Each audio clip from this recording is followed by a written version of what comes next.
Hi, it's Sue. Thanks for joining me for today's Bible reading.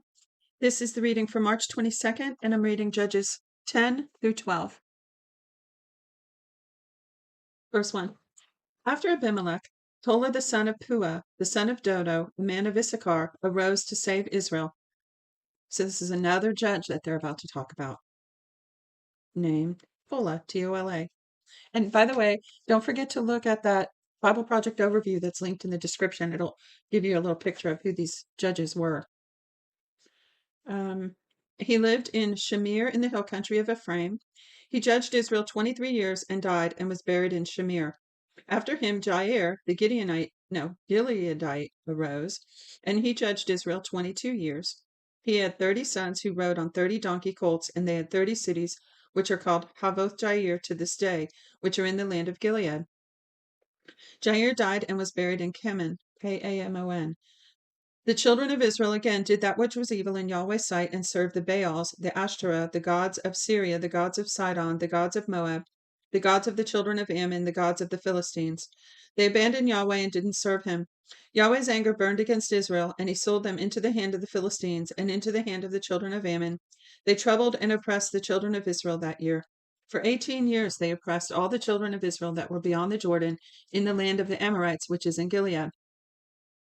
The children of Ammon passed over the Jordan to fight also against Judah and against Benjamin and against the house of Ephraim, so that Israel was very distressed. The children of Israel cried to Yahweh, saying, We have sinned against you, even because we have forsaken our God and have served the Baals. Yahweh said to the children of Israel, Didn't I save you from the Egyptians and from the Amorites, from the children of Ammon and from the Philistines? The Sidonians also and the Amalekites and the Maonites oppressed you, and you cried to me, and I saved you out of their hand. Yet you have forsaken me and served other gods. Therefore I will save you no more. Go and cry to the gods which you have chosen. Let them save you in the time of your distress. The children of Israel said to Yahweh, We have sinned. Do you to us what seems good to you, only deliver us, please, today. They put away the foreign gods from among them and served Yahweh, and his soul was grieved for the misery of Israel. Then the children of Ammon were gathered together and encamped in Gilead. The children of Israel assembled themselves together and encamped at Mizpah.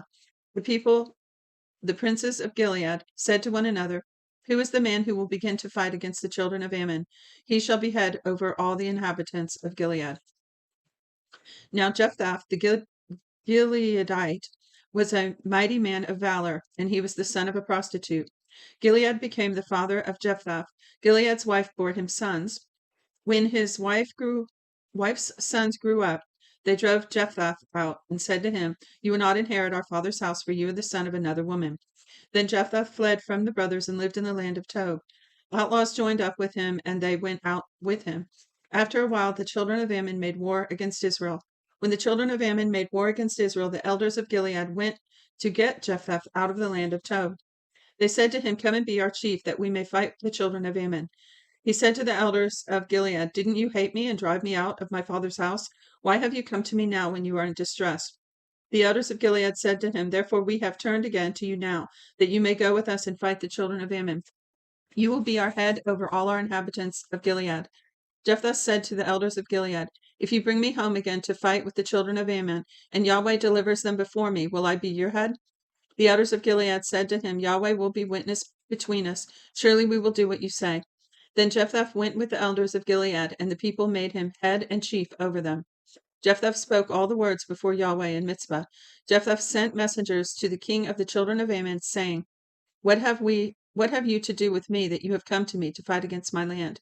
The king of the children of Ammon answered to the messengers at Jephthah, Because Israel took away my land when he came out of Egypt, from the Arnon even to the Jabbok and to the Jordan. So this has been generations, and they still want reparations here. It sounds like the Palestinians and Israel constant feuding, one of those type issues. So he said, Israel took away my land when he came up out of Egypt, from the Arnon even to the Jabbok and to the Jordan. Now therefore restore the territory again peaceably. Jephthah sent messengers again to the king of the children of Ammon, and he said to him, Thus says Jephthah, Israel didn't take away the land of Moab nor the land of the children of Ammon, but when they came up out of Egypt, and Israel went through the wilderness to the Red Sea and came to Kadesh, then Israel sent messengers to the king of Edom, saying, Please let me pass through your land. But the king of Edom didn't listen. In the same way, he sent to the king of Moab, but he did not he would not, and Israel stayed in Kadesh. Then they went through the wilderness and went around the land of Edom and the land of Moab, and came by the east side of the land of Moab, and encamped on the other side of the Arnon. But they didn't come within the border of Moab, for the Arnon was the border of Moab. Israel sent messengers to Sihon, king of the Amorites, and King Heshbon, and Israel said to him, "Please let us pass through your land to my place." But Sihon didn't trust Israel to pass through his border. But Sihon gathered all his people together and encamped in Jahaz and fought against Israel. Yahweh, the God of Israel, delivered Sihon and all his people into the hand of Israel, and they struck them. So Israel possessed all the land of the Amorites, the inhabitants of that country. They possessed all the border of the Amorites from the Arnon even to the Jabbok, and from the wilderness even to the Jordan. So now Yahweh, the God of Israel, has dispossessed the Amorites from before his people Israel. And should you possess them? Won't you possess that which Chemosh your God gives you to possess? So whoever Yahweh our God has dispossessed from before us, them will we possess. Now are you anything better than Balak, the son of Zippor, king of Moab? Did he ever strive against Israel, or did he ever fight against them? While Israel lived in Heshbon and its towns, and Ar and its towns, and all the cities that are along the side of the Arnon, 300 years, why didn't you recover them within that time? See? See? You're like, this was hundreds of years ago. Why are you saying something about it now? It's just a lame argument. I therefore have not sinned against you, but you do wrong to war against me. May Yahweh the judge be judged today between the children of Israel and the children of Ammon. So I'm getting so many parallels here. It reminds me of the Indians that were driven, the Native Americans driven away or into corners, if you will, in the US. It also reminds me of just two people fighting. Each one has their version of the story, and the accuser says, "You did this to me," and the defender says, "That's not how it went at all. I wouldn't do that to you. That's not what happened." And so they have a different versions of the story. Coming down to verse 28. However, the king of the children of Ammon didn't listen to the words of Jephthah, which he sent him. So he was trying to reason with him. Right? Okay, so he didn't listen. Then Yahweh's spirit came upon Jephthah, and he passed over Gilead and Manasseh, and passed over Mizpah of Gilead. And from Mizpah of Gilead, he passed over to the children of Ammon. Jephthah vowed a vow to Yahweh and said, "If you will indeed deliver the children of Ammon into my hand, then it shall come to pass that whatever comes out of the doors of my house to meet me when I return in peace from the children of Ammon, it shall be Yahweh's, and I will offer it up for a burnt offering." So, mistake. All the red flags and ding, ding, ding signals should be going off right now, because, first of all, it's foolish to say that because he doesn't know who or what's going to come out of his door. It's a rash promise. Foolish, very foolish. Secondly, it's almost like witchcraft here. He's trying to bargain with God and offer a burnt offering that's not within the instructions of how burnt offerings should be. So it's like there's a word I'm looking for. I can't think of it right now. But anyway, it's not an acceptable sacrifice. Strange fire, you could call it. 32. So Jephthah passed over to the children of Ammon to fight against them, and Yahweh delivered them into his hand. Now, does that mean God delivered them into his hand because of his promise, his vow? No, I don't think so. I beg to argue that. I think God did it for a reason, maybe because of prior covenants and prior things that God has said or done, or to reinforce the fact that he had given this land to the Israelites before that first time that Jephthah referenced. But I don't think it was because of his vow right now. This is just off the top of my head. So it says, I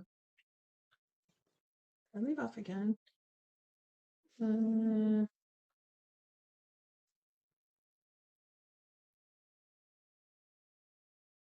So Jephthah passed over to fight. Yahweh delivered them into his hand. Verse 33, he struck them from Aor until you come to Minnith, even 20 cities, and to Abel Sheramim with a very great slaughter. So the children of Ammon were subdued before the children of Israel. Jephthah came to Mizpah to his house, and behold, his daughter came out to meet him with tambourines and dances. She was his only child. Beside her he has neither son nor daughter. When he saw her, he tore his clothes and said, "Alas, my daughter, you have brought me very low. You are the one who troubled me, for I have opened my mouth to Yahweh, and I can't go back." She said to him, my father, you have opened your mouth to Yahweh. Do to me according to that which has proceeded out of your mouth, because Yahweh has taken vengeance for you on your enemies, even on the children of Ammon. Now, how do we understand that mindset? That's so difficult to understand. For one thing, I mean, you could just sit here and meditate on this for a while, which I'm not going to do. But I do want to point out, he believed in those vows that he made to God, even though, his thinking had to have been messed up a little bit for reasons I mentioned a minute ago.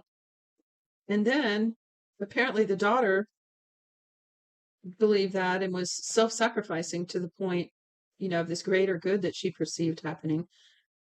Because she said, do to me according to that which has proceeded out of your mouth. So she believes in the power of those words and a vow. So it says, she said to her father, let this thing be done to me. Leave me alone 2 months that I may depart and go down on the mountains and bewail my virginity, I and my companions. He said, go. He sent her away for 2 months, and she departed, she and her companions, and mourned her virginity on the mountains. Now, why was that so important to her that she never would have children? So interesting. At the end of 2 months, she returned to her father, who did with her according to his vow, which he had vowed.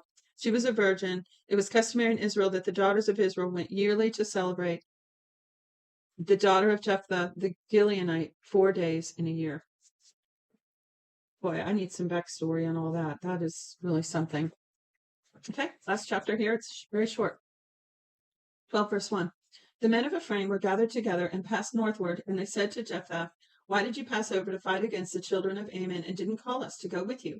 Will you burn your house around you with fire? Jephthah said to them, I and my people were at great strife with the children of Ammon, and when I called you, you didn't save me out of their hand. When I saw that you didn't save me, I put my life in my hand and passed over against the children of Ammon, and Yahweh delivered them into my hand. Why then have you come up to me today to fight against me? Then Jephthah gathered together all the men of Gilead and fought with Ephraim. The men of Gilead struck Ephraim because they said, you are fugitives of Ephraim, you Gileadites in the middle of Ephraim and in the middle of Manasseh. The Gileadites took the fords of the Jordan against the Ephraimites. When the fugitives of Ephraim said, let me go over, the men of Gilead said to them, are you an Ephraimite? If he said no, then they said to him, now say Shibboleth. And he said Shibboleth, for he couldn't manage to pronounce it right. Then they seized him and killed him at the fords of the Jordan. At that time, 42, neither can I pronounce it right. So funny. So they recognized them by their speech. At that time, 42,000 of Ephraim fell. Jephthah judged Israel 6 years. Then Jephthah